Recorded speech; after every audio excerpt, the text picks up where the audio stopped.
Reaming is a finishing operation that serves to manufacture exact fit holes with excellent surface characteristics.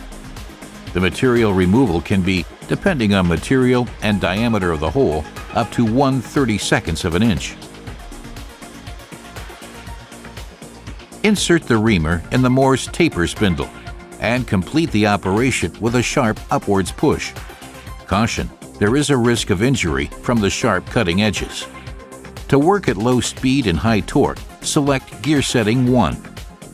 Start the core drilling unit and reduce the speed electronically by approximately 30%. Make sure that the reamer is adequately lubricated.